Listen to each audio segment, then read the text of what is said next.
Hey, babe. Let's talk about Real Housewives of Salt Lake City, girl. Let's get into it because this entire episode was more so about the bar mitzvah for Miss Meredith. Okay, so first of all, I did not know Meredith had another son named Reed. If I did, maybe I forgot. I forgot about him. But anywho, girl, I don't recall. But anywho, saw him. Heather was one of the first ladies to show up. Angie, of course, was invited. I was a bit shocked that Angie was invited, but she had her there. Bronwyn came with a cute outfit, but I did not feel like her outfit was appropriate for this particular setting, in my personal. Bronwyn is still bothered. Okay, by being told to shut the fuck up by Angie, and she said if she don't get an apology, that she ain't got shit for her. Period. Okay. So Melly, Bronwyn, and Brittany are all standing together chit chatting, and they ask if Mary's coming, and then they give us a flashback to Mary having a conversation with Angie about being invited and her getting emotional and saying she don't know if she's gonna show up. She says right now, I got some stuff going on with my family. My family needs me. Of course, Angie didn't know what the hell was going on. So she just told her like if you need to talk or whatever, like I'm here. So there's that. All right. Angie don't know that, Mary's son is dealing with drug issues and stuff like that, which confirms what I was saying last week when I said that Mary over here talking about the fact that Meredith didn't know what was going on with her and her family is a true testament to their friendship. And I'm like, no, not necessarily, because clearly you ain't telling nobody what the hell going on. And this was proof, okay? Now, Bronwyn says that she's been on the outs with everyone, and everyone has talked just talked about everybody. Okay, everybody has come to her talking shit about the other folks there. Okay, so she know a little bit of everything about a little bit of everybody. So Brittany, she's still mad because she feels like Angie called her a slut. I don't really feel like Angie called her a slut, but if that's what you want to say, that's fine. You're a slut. You were dating three people, doing three people, whatever, girl. But at a later time, you out your own mouth go on to say that you was dating 10 people after she said it was three. So what are we doing here, ma'am? What are we doing here? Brittany, I do feel like you might be one. I do think you might be one. I do. And it don't have to be a bad thing, but I just think that that's what you be over there doing. But you be trying to play innocent, just like you be over here drinking down to the ground. But then when somebody bring you a wine bottle, you want to feel away because it's done around your church folks, and you don't want them to know that you over here drinking, as if they not gonna see your ass on a whole television show drinking. Are you okay? You didn't like the fact that Angie said something about three guys, and then you get to the damn camp and mention about 10 guys. Like, girl, what? Brittany, you're a walking contradiction. Okay. So Bronwyn says that Angie likes to do too much and be the center of attention. And then she names all the moments that Angie did too much. And I could not really disagree. Okay. I could not really disagree. Meredith and her family come in on a slate. Now, for me, I feel like the entrance was very underwhelming. But maybe out there in Salt Lake City and dealing with that religious community, maybe it was phenomenal for them. Okay, okay, cool. Let's see. Bronwyn says she's never been to a 12-year-old bar mitzvah like this. And I said, now wait a minute, BITCH. Are you throwing shade? Okay, because don't act like that when you know you be showing up in damn 12-year-old costumes. Okay, surprising your damn husband at the airport. But then I thought about it when I watched it again. I said, oh, maybe she's saying that because these bar mitzvahs are usually for younger people and not for no grown ass person like Meredith. So that's probably where she was coming from with it. Okay, ceremony starts. Everything's going well. Mary gets there late. Girl, Mary had me cringing and laughing a little bit. I was embarrassed for Mary. Mary tiptoeing around, trying to look through the damn, trying to see stuff. Girl, when I tell you that shit was so funny and embarrassing at the same time. But I also thought it was nice of Mary to show up for Meredith. Even though they had their issue more recently, to still show up and support Meredith, I think that's going to, at that time, I was like, yeah, that's going to really help their friendship, progress and move forward. So it is what it is. And it appears that Meredith really appreciated that because they did have a talk. And that's when Mary told her, like, girl, listen, I'm telling you right out the gate, like, I don't like when my friends walk in my household. Girl, don't you ever in your motherfucking life try and do no shit like that, girl. I do not play those games. I don't do that. My friends, though, not the ones that care about me. They don't do that shit like that. So Meredith leaves with an apology and says, I'm sorry for, walking out of your house. And Mary says, you know what? I'm sorry for making you feel like you had to leave and walk out my house. Nice moment, ladies. Nice moment. Hopefully it lasts, but, they hugged it out. It was a good moment between them, okay? A lot of conversations is happening. Food is happening. Drinking is happening. It's a lot going on, okay? So Angie goes over to talk with Bronwyn, all right? So Angie asks Bronwyn to talk. And Bronwyn says, talk? Yes. Argue or everything else? No. Okay? So she pull her over and they chat. Angie says, I'll start this off with a compliment. Like, girl, I'm loving your dress. You look cute. This, that, and the other. And Bronwyn like, girl, fuck all that. Okay? Does this a compliment come with an apology? Okay? And then Angie says something like, you think I owe you an apology? Because I was thinking that I was owed one too. And then Bronwyn said, girl, what? You think I would now? I'm supposed to apologize to you for what? Now I'm kind of with Bronwyn. I don't think Bronwyn owes Angie no damn apology. I don't think Bronwyn was being disrespectful, and I also don't think Bronwyn did anything really wrong. I really don't. Like, y'all be trying to make it seem like Bronwyn be doing stuff wrong, and I'm talking about the castmates, but y'all all do the same SHI. Y'all be cool with each other, talk shit about each other, and then expect nobody to say nothing about it. And then when they tell people what y'all saying about the folks behind their back, then everybody mad. Like, I don't know. I just didn't think that, because Bronwyn didn't really lie about what they said. But Angie said that she felt like she was trying to create friction between Whitney, Heather, and Lisa and her. And I'm like, and not really, but anywho. So Angie says that she twisted something that she said. And then Bronwyn says, so I twisted the fact that you told me to shut the fuck up hundreds of thousands of times. And then Bronwyn goes on to talk even more. She says, girl, until I get an apology from you, there's nothing to talk about. So you can do whatever it is you want to do, Angie, but you're not going to do it with me.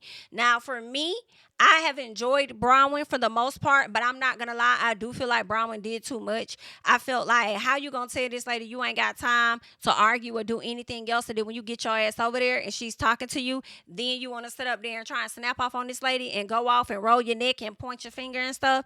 If that's the energy you coming with, she finna give you that energy right back, right? You do know that. So then Angie says, Angie follows it up with, she says, does it make you feel good if I say I'm sorry? And then Bronwyn said, girl, fuck this apology. I said, Bronwyn, okay, now you really can chill out. But also, you don't start no damn apology off with no, will it make you feel good if I said, are you okay? She just told you she want an apology. You don't need to start it off with no, would it make you feel good? You know it's going to make her feel good. Because she just told you she wanted an apology. So part of me understood why Bronwyn was like, okay, you already starting off wrong, bitch. I'm finna go. Okay? And that's when Angie said, girl, don't do that, girl. That's cheap. And then Bronwyn said, oh, are you saying I'm cheap? She said, no, girl, I'm not trying to say that you cheap. And you know that, girl. What I'm saying is you trying to take the easy way out, BIT. And we trying to actually have a conversation. So I need you to slide back over here and get yourself together, okay? So they talk, okay? Angie says that Bronwyn tried to make things worse between Heather, Whitney, and Lisa. I don't feel like she was. I feel like Lisa brought in the conversation of what Whitney said to Heather. Okay, I'm sorry, what Whitney told her about Heather. And at some point, I feel like Angie included herself in on that. And then that's when Bronwyn clocked her tea that both of y'all had said this, that, that. And like, Bronwyn wasn't lying. And for y'all to try and make it seem like she's trying to create an issue that was likely going to be created after they saw the damn show anyway, I just don't agree. I do not agree with that. And I don't think she was trying to come in between y'all for real. I think she just want everybody to be honest. Y'all be trying to clock her about the things that she says and does when y'all all do the same thing, if not worse. Just don't see what the issue is here for real. So Angie says that she was inserting herself into Brittany's conversation. And I think that's when Bronwyn said, what? I'm inserting myself into Brittany's situation? When you the one that said that she was dating 10 different men? And then Angie said, girl, I did not say it was 10, bitch. I said it was 3. And then Bronwyn said, and you really think that sounds better? Girl, it sounds better than 10. I tell you that. Girl, I'm going off of what the fuck she told me. And I wish Bronwyn would have told her, yeah.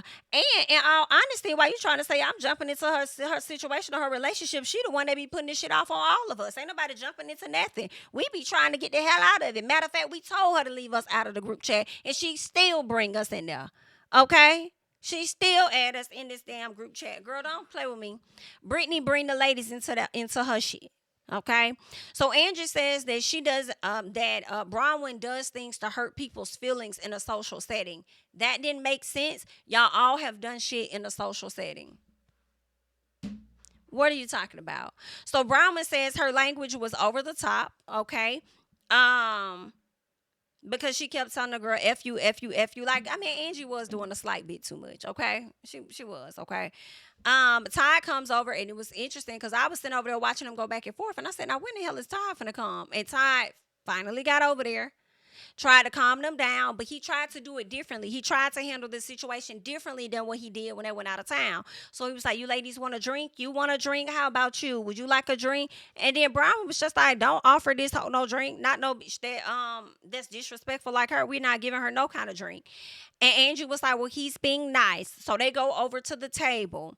Or at least to the bar. And, first Melly walked over there with her. Then her husband came. They're talking, and it sounds like he was trying to, like, tell her that I guess she wasn't hearing him or something, or listening, or she wasn't something. And Bronwyn, basically what I took from it, Bronwyn seemed to feel like Todd wasn't really sticking up for her, but more so seemed to be team the ladies. When he's offering them drinks, I guess it made her feel like he didn't have her back, because he was, instead of checking on her, he's checking on them or something like that. So Bronwyn says, I told her if there was no apology, then I wasn't interested in talking to her ass. So then Todd says, well, why didn't you walk away? Now listen, baby, Todd had one there. Ty had one because I was like, okay, why didn't you walk away? Because you damn sure sat up there and said that you ain't have time for no arguing and that like that. And if it don't come with apology, you're done. But you walked over there, caught the attitude with the lady, didn't give her a chance to correct her apology or anything, girl. So, I mean, I don't know. It was a mess. All right, but she does go on to say basically she can't win. It sounds like she feeling like she can't win with the group, and they host shit, and she can't win with Todd and his either. Okay, now let's get to Heather and Whitney. So they're chatting about Bronwyn, but Heather doesn't care to have a conversation. She's like, girl, Bronwyn ain't telling me nothing that I don't already know. I really could care less, okay? Lisa decides to jump into the conversation and her 2 cents in, trying to cut Whitney off. Whitney snaps at her ass and says, bitches, you won't let me finish what I got to say? Okay, baby, Lisa really didn't know how to take Whitney when she snapped at her ass, okay? She was like, what? I don't know what Lisa said to her, like, you're lying. Like, that's not how we do. That's not what we do. You don't have to talk to me like that. Don't you dare. And then she did this little thing with her arm where you could tell she felt uncomfortable, but she did this little thing with her arm, like, oh, she shit me up type thing. It was funny. But, so they're talking, and I found it really funny that when Whitney was talking to Heather about Bronwyn, Lisa was ready to jump in and have Bronwyn's back. But when it came to Bronwyn and Heather, you didn't have her back. I hate the friendship y'all done got. I don't know what that is. But anywho, Brittany comes over to get into it with Bronwyn comes over. I'm sorry. I think somebody called Bronwyn over, and then it was Lisa, Bronwyn, Whitney. Heather walked off. I guess Heather didn't want to have nothing to do with it, so Heather walked the hell off, okay? Brittany also comes over. She ends up getting into it with Angie about being called a slut. Okay, so Bronwyn leans in and says, well, girl, if you really want me to be messy on your behalf, girl, I'll tell you. She called you a slut outside. She said the only reason why you called her a slut is because that's what you do with your husband or whatever. So, girl, Bronwyn was being messy as hell, which is crazy because she was just standing over there with Melly and Brittany and said, whoever thought I'd be friends with you two? And that's when I would have had whiplash and said, what the fuck you mean by that? Okay, but that's what Bronwyn said to them. Then she goes over and wasn't even friends a good 2 minutes with Brittany before she flipped on her. And told Angie what she said, but Bronwyn did not lie. I really feel like Brittany was saying that lady was a fucking slut. She keeps coming for me and saying that I'm sleeping with all these people. And you know what? I really feel like she's saying that because that's what she does with Sean. They sleep around, basically, is what you were saying, calling the lady a slut. That's what you said. Even Melly tried to say that at the end of the night. And then Brittany was like, don't even. You know what you did, girl. So Angie started letting her ass have it, baby. When I tell you Angie cooked. When I tell you she cooked, she's like, girl, absolutely not. I don't be giving that. There's nothing about me giving slut. It's giving very much so married woman that's a mother. Okay? This hair, girl, okay, is giving very much so poised, demure. Your hair is giving what she says high body count. Okay, I have a low body count hair. Yours is giving high body count hair. You have on a high body count dress with high body count heels. When I tell you she was eating Brittany ass up, Brittany could barely catch her breath and respond.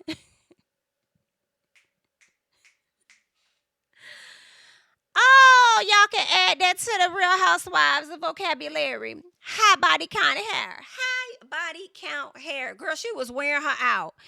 And then at some point in the night,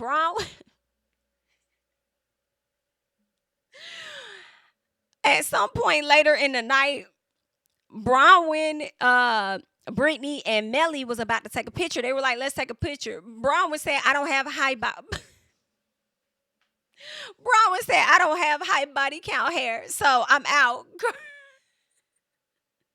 These ladies have been tripping, okay? Because after Angie read the fuck out of Brittany, she also started reading Melly. Because Brittany walks off, go over there talking to Melly, and then Angie starts wearing her out, saying her hair is giving high body count too. Girl, so disrespectful. Just disrespectful as hell. Brittany starts crying. Oh my God, I'm leaving. I've never been so disrespected in my life. I'm leaving. Oh my God. So she's leaving. Goes outside, talks to Brooks and Meredith's daughter. They come inside, tells Meredith to check on her. Brittany, who I would have thought would have been gone, comes back inside to let the folks know she finna leave again. And then Meredith tells her, no, come here. I'm hearing that, Angie has done something to you. You were crying. What's going on? So then Lisa come over there being messy, for real, like she really cared, hugging on Brittany and stuff and saying, Angie, come here. She's crying like Angie. Angie comes over and says, I love your hair, Brittany. Lisa said, no, she doesn't. She's lying. No, she doesn't. She's lying. Screaming. Angie says, but you called me a slut. No, I didn't. Melly says, come on, Brittany. You really did. She says, don't even, okay? So they're going back and forth. And then Meredith, out of nowhere, just gets on her Mary. But she's just more direct. Yells at Angie, tells her she's sick of her shit. You're always body shaming and slut shaming women. I'm tired of you slut shaming women, calling them whores and things. I don't even know why you're here. Okay? You can leave. She calls security. Tells her to get the fuck out. Let me tell you. Meredith was really pissed because if it was anybody else that said that, Meredith wouldn't have kicked them out. Meredith was already feeling a way about Angie, and Ben have been feeling a way about Angie. And she used this as an opportunity to embarrass her for sure. To get her ass kicked the hell up out. And then they tried to, first of all, what I loved a little bit was Angie not getting ready to leave at first. When them bodyguards came and Angie still stood there kind of talking her shit just a little bit, I said, I know that's right. Put me out, girl. Okay, when she was talking her stuff, they brought her that jacket. She said, this is not my shit. This is Brittany's. Got that shit in. Threw it on the ground, honey. Baby, when I tell you Angie wore Brittany's ass out, now I thought I was enjoying Mary wearing out Brittany, but I'm here for Angie wearing her ass out too for the rest of the season. But anywho, so Angie eventually leaves, and then Lisa goes out there to check on her, and she just, now this is where I felt like she was embarrassing herself, throwing a napkin on the floor. I do feel like that was another moment of trying to have a scene when you knock the chair over or whatever. Tell her to come outside and face me. Girl, I don't have to come outside and face you, bitch. This is my party. Okay? You need to be facing the road so you can take your ass home, okay? That's what you do. I don't have to come outside and address you. Slick is how I was feeling. Who are you to demand something after you being put out? Just a little piece. But I was here for you at first, not moving right then when they wanted you to move. But when you went behind the curtains, girl, collect your things and go, baby. Don't make no more of a scene than what's already been made, because now you're looking even more crazier. Just get it and go. Get it and go. What I did not like was Lisa going outside trying to console Angie and then coming back inside talking to Meredith, saying something. What did she say? She says, the level of accusations are crazy. The level of accusations are crazy. Girl, what? What? Girl, that Lisa Barlow is something, ain't she? Anywho, then they start talking about meeting in Porto, meeting somewhere. They about to go on a trip or whatever. So that's that. They pretty much talk about going on a trip. I feel like Lisa is gonna use this trip to try to one up Bronwyn's trip. And we gonna see if she gonna fly everybody first class there and back. We gonna see, okay? Look like the ladies gonna end up clashing again, honey. But I don't really got a whole lot about the episode. It was cool for what it was. Y'all leave y'all thoughts and comments down below, and I'm gonna catch you guys in the next one, honey. Bye. King of my city and cul-de-sac. Coming out swinging like soldier rags. Leading my people like quarterback. Boy, I study this shit, I'm an almanac. Had to get up and grind. Knowledge is booming, I'm here to apply. Came with the chip and the dip, it just single the mind. We finna do more than survive. I need my check. Spinning the block for the Gouda. We hitting the jeweler to flood out the net. We don't do beef for computers, I'm straight out the sewer. We come when you rest. Niggas be looking perplexed, so keeping my foot on their neck. No map, I trust my gut for the quest. With drama, I'm fully abreast. I was ready for years and they doubted me. All of a sudden they tell me they proud of me. I've been dropping these haters like calories. Cross them out and came back with some boundaries. Stand for my honor, but too raw, no corner. Packing the stick with a drummer. Wanna catch my bad, won't fumble. I done came too far to be